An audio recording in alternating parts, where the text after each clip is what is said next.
Hi guys, welcome back to my mini blog. তো আমি এসেছি কৃষ্ণনগর আমার বাড়িতে। আহ, এখানে বারোদোলের মেলা স্টার্ট হয়ে গেছে প্রতি বছরের মতো কৃষ্ণনগর রাজবাড়ির মাঠে। তো আমরা এখানে রাজবাড়িতে চলেও এসেছি। আর বারোদোলের মেলাটা একটা কৃষ্ণনগরবাসীর কাছে ইমোশন। কৃষ্ণনগরবাসী এই বারোদোলের মেলার জন্য সারা বছর অপেক্ষা করে। আর প্রতি বছরের মতো এই বছরেও বারোদোলের মেলা স্টার্ট হয়ে গেছে। এখানে নানা রকম দোকান তো বসেইছে।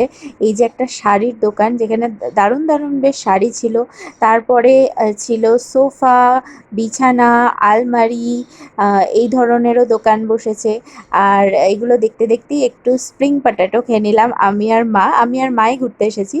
আর তারপরে এই যে নাগরদোলনাগুলো দেখতে পাচ্ছ, এগুলো তো দেখতে খুবই মজা লাগে, তবে আমি চড়ি না, কারণ আমার চড়তে খুব ভয় লাগে। এই ব্রেক ড্যান্সে আমি জীবনে দুবার চড়েছিলাম। তারপরে খেলাম এই মালাই আইসক্রিমটা, রাজস্থানি কুলফি, যেটা মোটামুটি ভালোই ছিল খেতে। তো তারপরে এই নাগরদোলনাগুলো দেখছিলাম। এখানে বাচ্চাদের জন্য অনেক রাইডস রয়েছে। এটা যেমন জলের মধ্যে একটা বেলুনের মতন রয়েছে, যেটার মধ্যে বাচ্চারা মানে চড়ছে। আর এই যে একটা নিত্য নতুন নাগরদোলনা এসছে, যেটা ভীষণ ফেমাস হয়েছে এবারে। তো দেখো,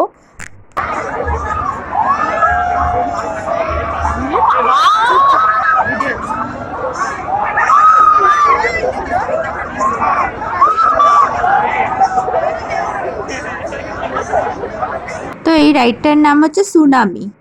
দেখতেই পাচ্ছ, নাগরদোলনাটা দেখে তো আমার ভীষণ ভয় লাগছিল। আর যারা চড়ছে, আমি শুধু তাদের কথা ভাবছি যে তারা কিভাবে চড়ছে, কত সাহস।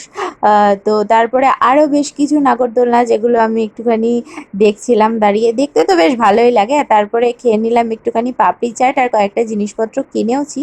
আর তারপরে আরও টুকটাক খাবার নিয়ে বাড়ি চলে গেলাম। তো চলো, আজকের মতো টাটা, বাই বাই।